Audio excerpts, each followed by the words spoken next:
آواز بلند نعرہ صلوات. ایک بار اور آواز بلند نعرہ صلوات.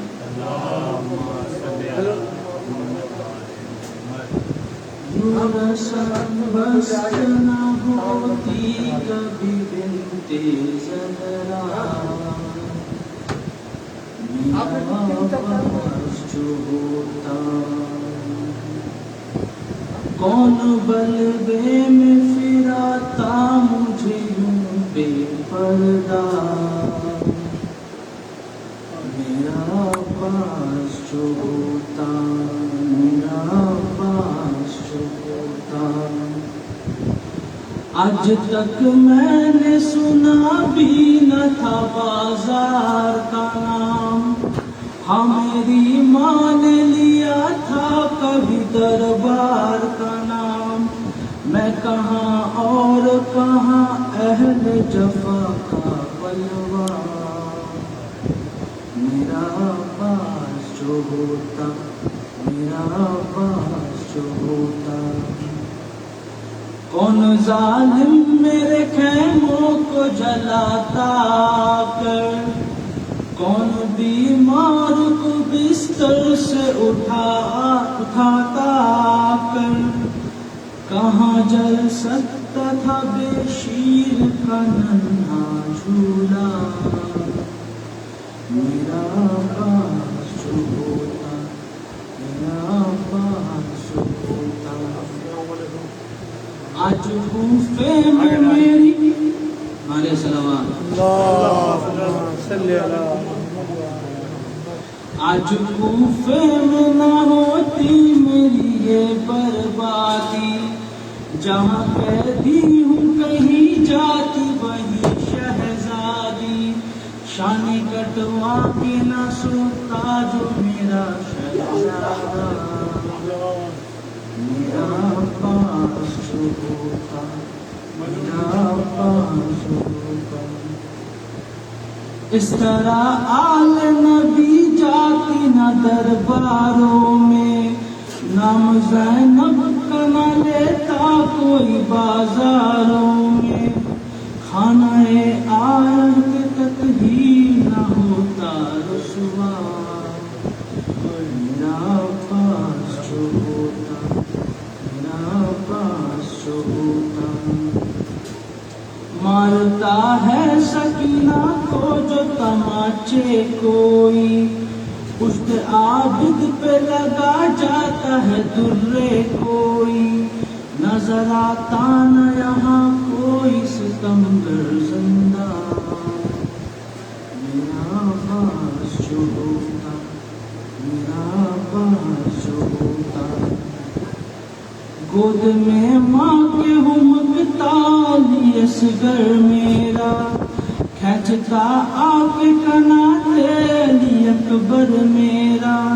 رات بھر وہ میری خیمے کے تلایا پھرتا، میرا عباس جو ہوتا، میرا عباس جو ہوتا. میرے بچوں کو اگر موت نہیں آ جاتی، اپنے گھر میں بھی کبھی چاند سے بہوے لاتی. باندھتی اون محمد کے سروں پر صحرا،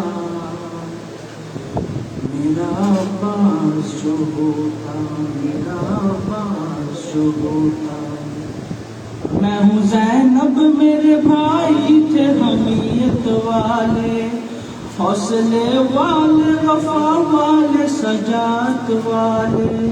دیکھ سکتا تھا نہ سورج کبھی میرا چہرہ، میرا عباس جو ہوتا، میرا عباس جو ہوتا. آج تک میں نے سنا بھی نہ تھا بازار کا نام، ہاں میری ماں نے لیا تھا کبھی دربار کا نام. میں کہاں اور کہاں اہل جفا کا بلوا، میرا عباس جو ہوتا، میرا عباس جو ہوتا.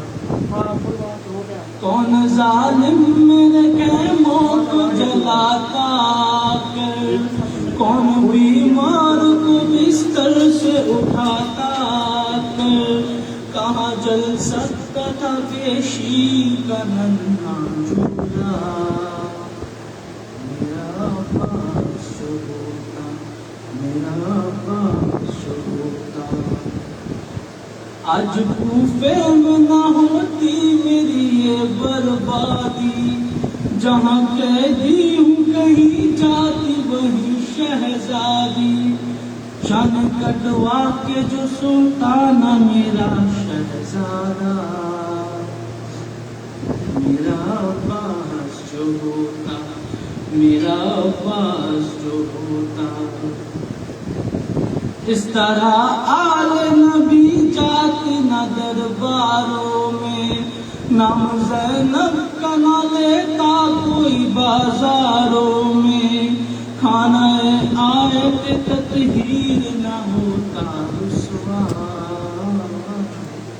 میرا عباس جو ہوتا، میرا عباس جو ہوتا، مارتا ہے جو سکینہ کو تماچے کوئی، پشت عابد پہ لگا جاتا ہے درے کوئی، نظر آتا نہ یہاں کوئی ستمگر زندہ، میرا عباس جو ہوتا، میرا عباس جو ہوتا، گود میں ماں کے ہوں مکتا علی اصغر میرا، کھینچتا آ کے کناتے علی اکبر میرا، رات بھر ہو میرے خیمے کا تلایا پھرتا،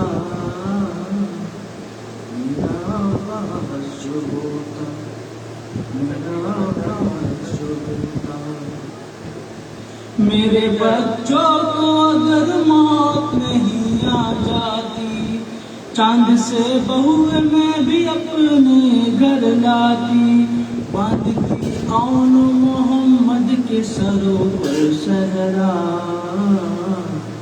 میرا عباس جو ہوتا، میرا عباس جو ہوتا، میں ہوں زینب میرے بھائی تھے حمیت والے، حوصلے والے، وفا والے، سجاعت والے، دیکھ سکتا تھا نہ سورج کبھی میرا چہرہ، میرا عباس جو ہوتا، میرا عباس جو ہوتا، نعرہ صلوات، اللہم صلی علی محمد وعلی محمد۔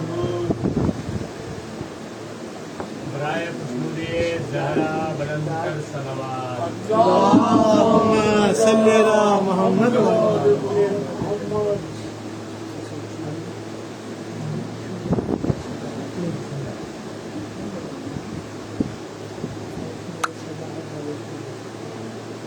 نعرہ صلوات، اللہم صلی علی محمد۔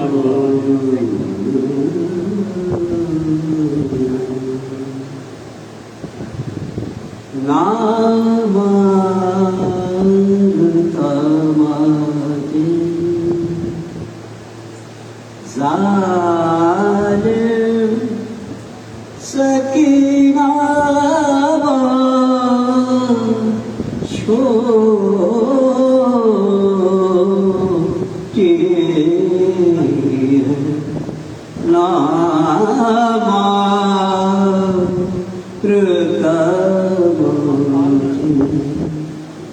ظالم سکینہ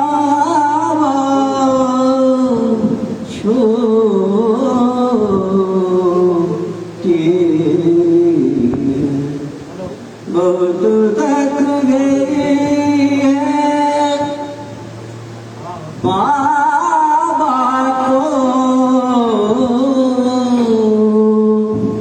روتے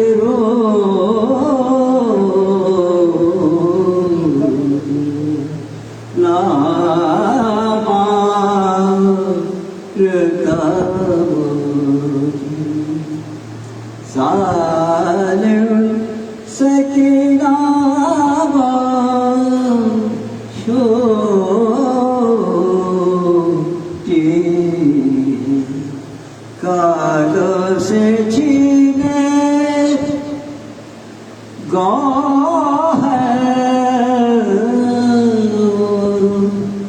دامن بھی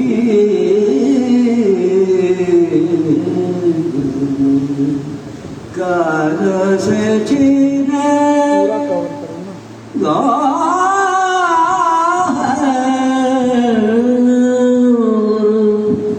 دامن بھی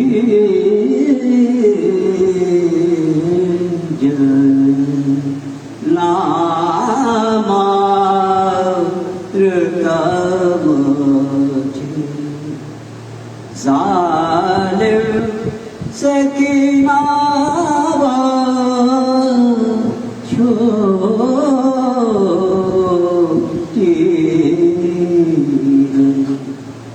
روکے بولی سکینہ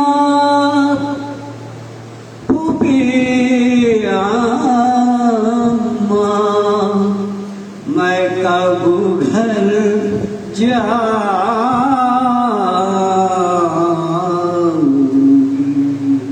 روکے بولے سکینہ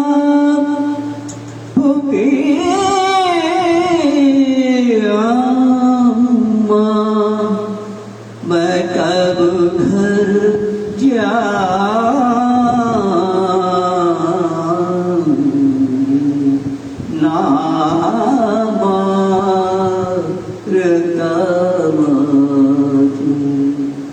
ظالم سکینہ چھوٹی بابا کے سینے میں سونے والی اب قید خانے میں سو رہی ہے بابا کے سینے میں سونے والے اب قید خانے میں سو رہی ہے نامارتا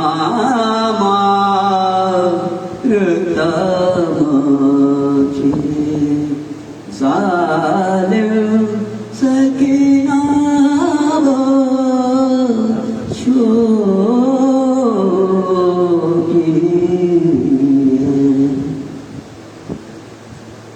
نعرہ سلوات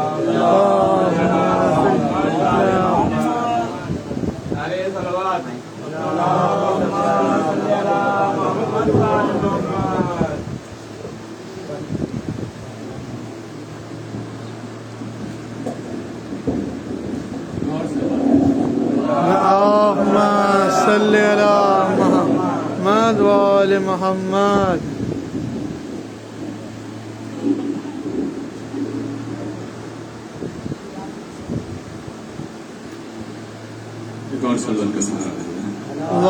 اللهم صل على محمد وآل محمد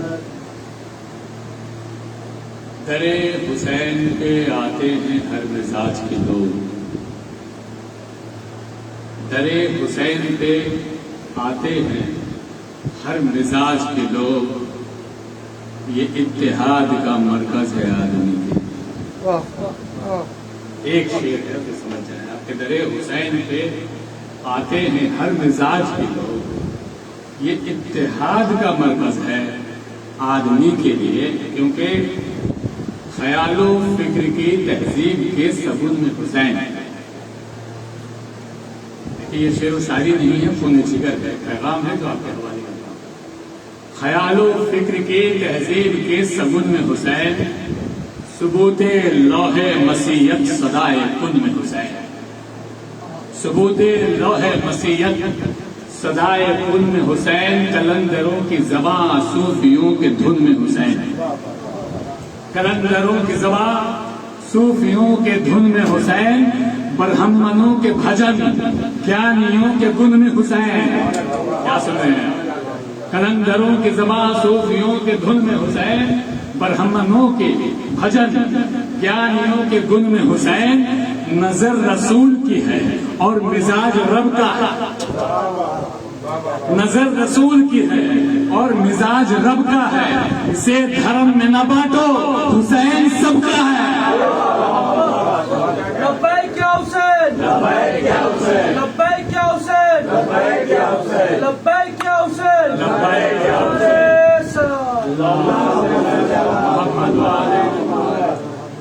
آپ اکثر سنتے رہتے ہیں کہ کربلا غدیر کے بغض میں وقوع پذیر ہوا ہے۔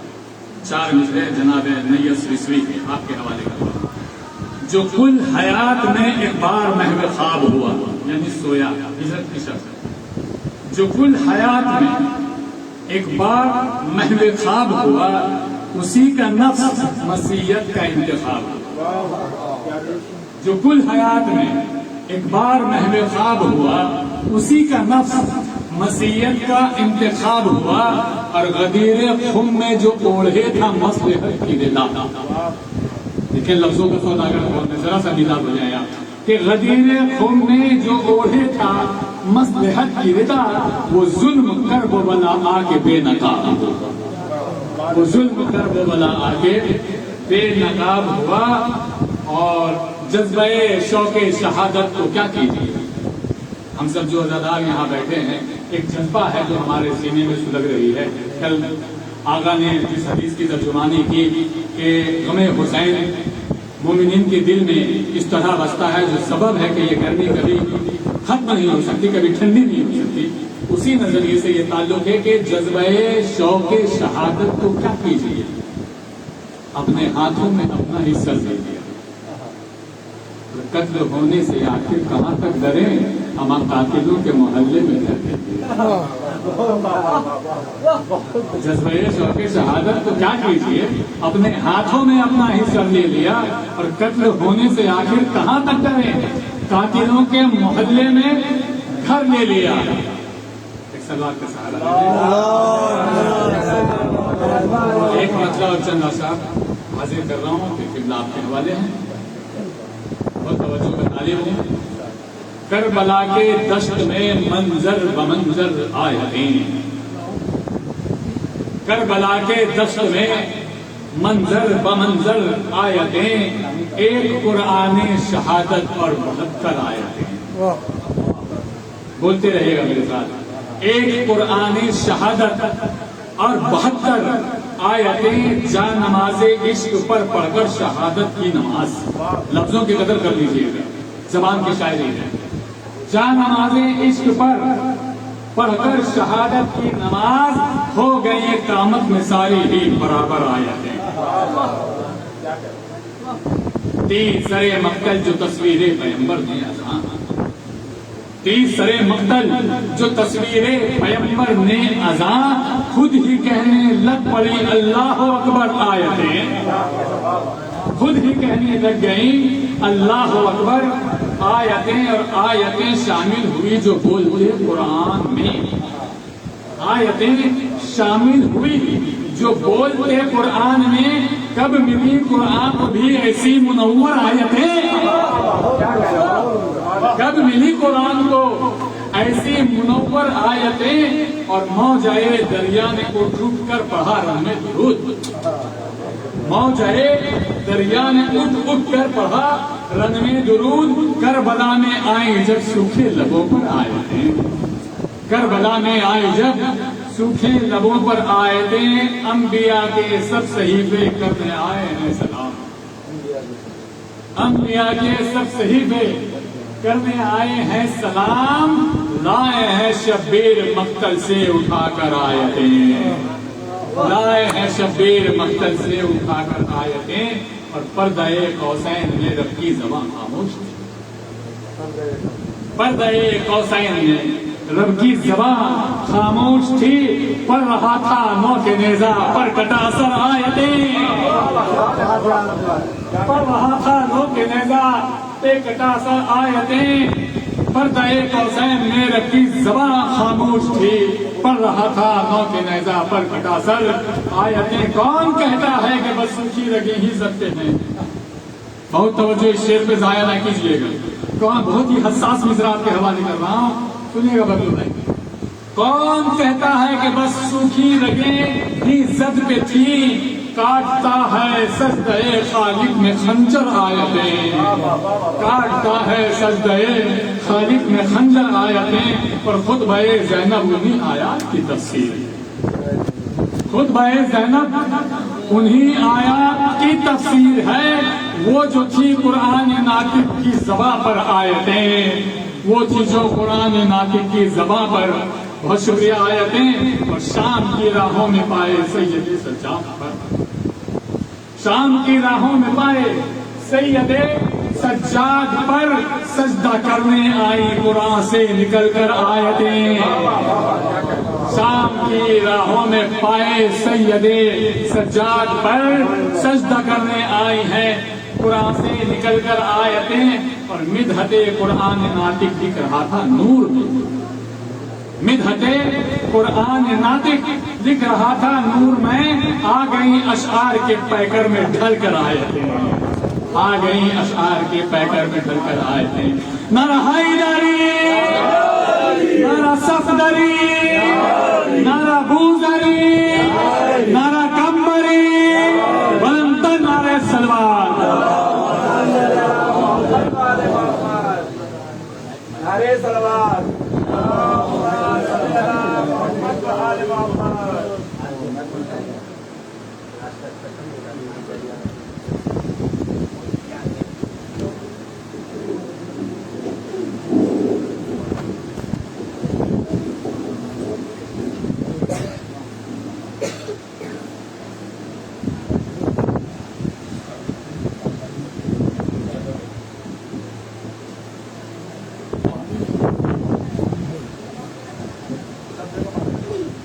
رحم اللہ من قرأ الفاتحہ۔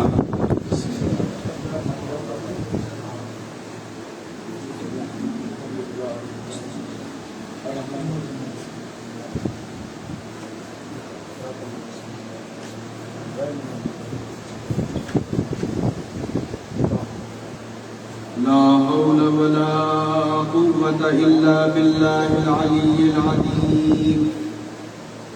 أعوذ بالله من الشيطان اللعين الرجيم، بسم الله الرحمن الرحيم، الحمد لله الذي هدانا لهذا وما كنا لنهتدي لولا أن هدانا الله، لقد جاءت رسل ربنا بالحق، والصلاة والسلام على محبوب رب المغربين والمشرقين، وجد الحسن والحسين أبي القاسم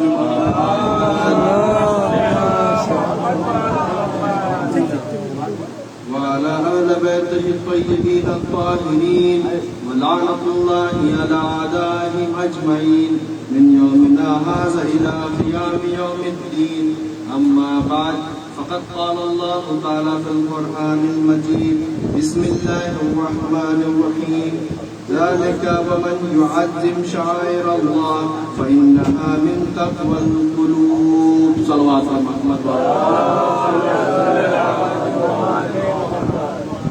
قبل از اس کے کہ اس آیت کے ذیل میں اس کے متعلق میں کچھ بحث کروں، کچھ باتیں آپ کی خدمت میں پیش کروں، آپ حضرات سے گزارش ہے کہ جتنا ہو سکے سمٹ کر بیٹھے تاکہ آئندہ آنے والوں کے لیے جگہ مناسب ہو سکے، اور زیادہ سمٹ کر بیٹھے زیادہ بہتر ہوگا۔ آداب فرش اعضا یہی ہے کہ جتنا زیادہ ہو سکے لوگوں کو بیٹھنے کی جگہ دی جائے۔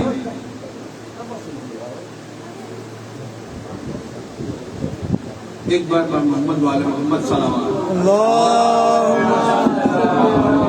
محمد وآل محمد۔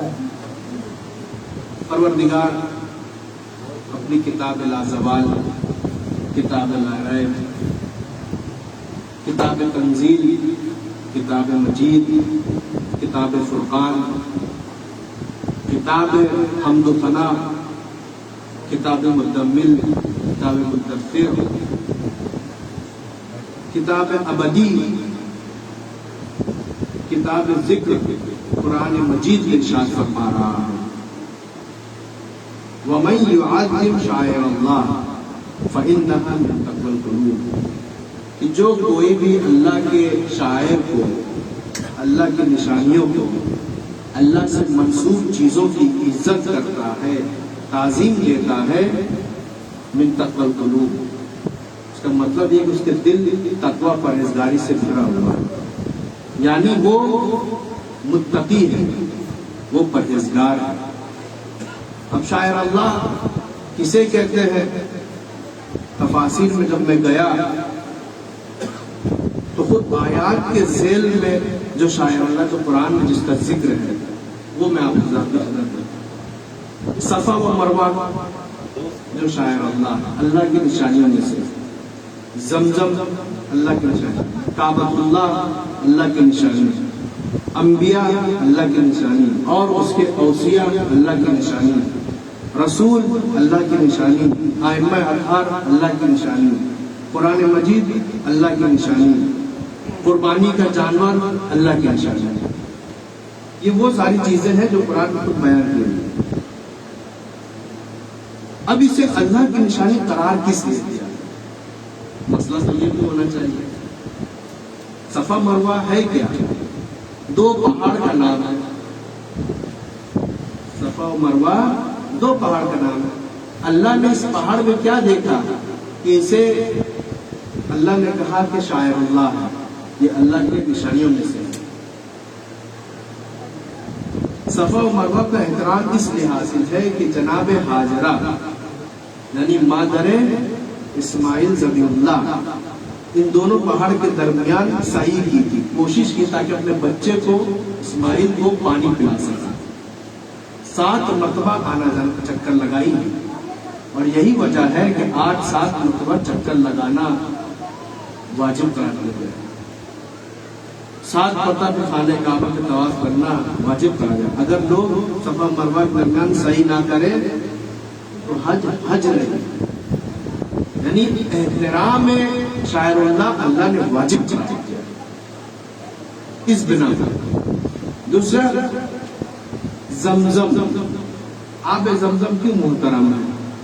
کیوں وہ شاعر اللہ اس کا احترام ہم کیوں کریں؟ وہ ہے تو ایک پانی، اس طرح سے عام پانی ویسے وہ بھی خدا کی قدرت ایک ہے، لیکن اس سے خاص اہمیت حاصل کیوں ہے؟ اس لیے کہ جناب اسماعیل بھوکے اور پیاسے تھے، جناب اسماعیل خود اللہ کے نبی میں سے ایک تھے، بھوکے اور پیاسے تھے۔ ماں نے کوشش کی، صفا مروہ کے درمیان چکر لگے، پانی کہیں بھی دستیاب نہیں ہوا، تو جناب اسماعیل اپنی ایڑیوں کو رگڑنے لگے۔ جب ایڑیوں کو رگڑا تو وہاں سے اللہ نے پانی کو پیدا کر دیا، یعنی چشمے کو جاری کیا اور اسے شاعر اللہ کا قرار دیا۔ بس یہ ہے، اسی طرح یعنی ایک نبی کہ پیر کے رگڑ کی وجہ سے وہ چشمہ پیدا ہوا، اللہ نے اسے شاعر اللہ کہہ دیا۔ اور یہ بھی روایت ہے کہ جو آب زمزم پیتا ہے وہ شفا یاب ہو جاتا ہے، اس کی پریشانیاں ختم ہو جاتی ہیں، دعائیں مستجاب ہو جاتی ہیں، بہت سارے فائدے ہیں۔ یہ ہم کیا ہمارے مسلمان بھائی اچھے سے بتائیں گے۔ اس کے آگے کعبۃ اللہ یعنی بیت الحرام، یہ اللہ کا گھر جو اللہ کی نشانیوں میں سے ہے۔ اس گھر کو جناب ابراہیم اور اسماعیل نے بنایا ہے، اس پوائنٹ پہ کہ جہاں سے زمین پھیلنی شروع ہوئی، اور اللہ نے اسے اپنا گھر قرار دیا ہے، لہٰذا وہ اللہ کی نشانی ہے، شاعر اللہ ہے، اس کا احترام ہم پر واجب ہے۔ اور جو چیزیں اس سے متعلق ہیں، مثال کے طور پر خانہ کعبہ پہ اگر غلاف ہے وہ بھی لائق احترام ہے۔ میں آپ کو کسی ایک مقصد کی طرف لے کے جانا چاہتا ہوں، ایک نتیجے کی طرف، کہ آج لوگوں کے دماغ میں جو شک کے کیڑے گھوم رہے ہیں، رینگ رہے ہیں، اس آیات سے تفاسیر سے حل ہو، ان کو خود غور کرنے کی ضرورت ہے کہ خانہ کعبہ جو شاعر اللہ ہے کسی کو انکار نہیں، تو خانہ کعبہ شاعر اللہ یہ مانتے ہیں، لیکن غلاف کعبہ شاعر اللہ کہاں سے ہو گیا؟ جو لوگ ہر ایک چیز پر حاذا بدعتن حاذا بدعتن حاذا بدعتن حاذا بدعتن کا نعرہ لگاتے ہیں، یہ بدعت ہے، وہ بدعت ہے، وہ بدعت ہے، یہ حرام ہے، وہ ناجائز ہے، جو نعرہ لگاتے ہیں وہ یہ کیوں نہیں کہتے کعبہ شعار اللہ ہے، غلاف شعار اللہ نہیں ہے؟ ہم جب اشکال کرتے ہیں تو نہیں تم غلط سمجھ رہے ہو، چونکہ یہ غلاف خانہ کعبہ سے منسوب ہے، غلاف بیت اللہ سے منسوب ہے، لہذا وہ بھی شعار اللہ کے حکم میں آئے گا، اس کا بھی احترام ہم پر واجب ہے۔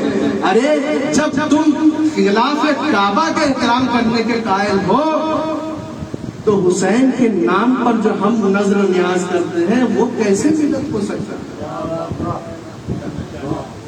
حسین ائمہ اطہار میں سے ہے، وہ بھی شاعر اللہ ہے، تو اس کے نام سے جو منسوب ہم جو کام انجام دیتے ہیں، کسی غریب کو مدد کرتے ہیں، وہ کیسے بدعت ہو سکتا ہے؟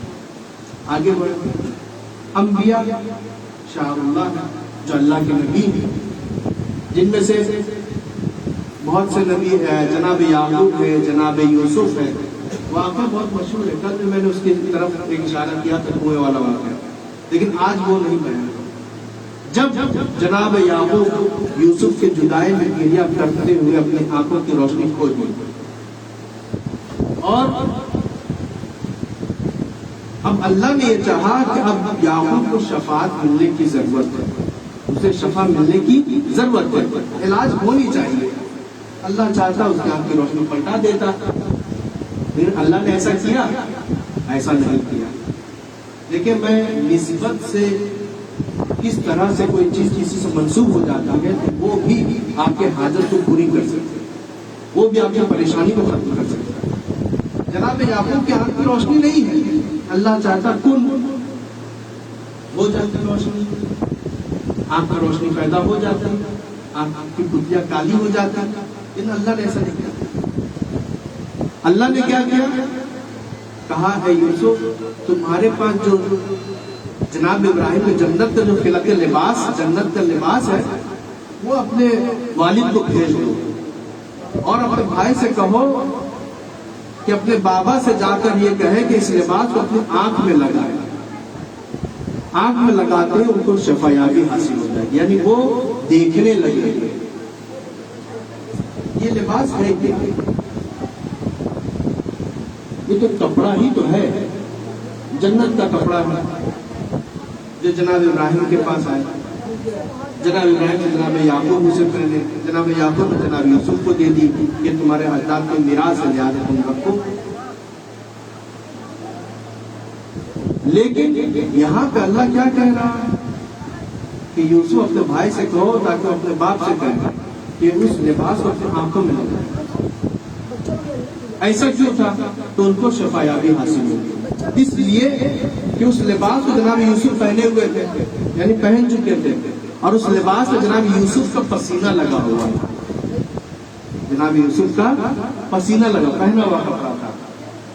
تو اللہ یہ بتانا چاہتا ہے کہ چونکہ جناب یوسف کا پہنا ہوا کپڑا تھا، ہم یہ چاہتے ہیں کہ زمانے کو بتانا چاہتے ہیں کہ اگر یوسف نبی کا لگا ہوا پسینہ، پہنا ہوا کپڑا ایک نبی اپنے آنکھ میں لگا، آنکھ کی روشنی واپس ہو سکتی ہے، یعنی ایک کپڑا جو یوسف سے منسوب ہے وہ شفا دے دے گی۔ دنیا اس کو بدعت نہیں کہہ رہی ہے کہ یعقوب نے بدعت کر لیا، سوچنے کا مقام ہے۔ اسے اوصیاء جناب موسیٰ ہے، جناب موسیٰ کے وصی کون ہے؟ جناب ہارون۔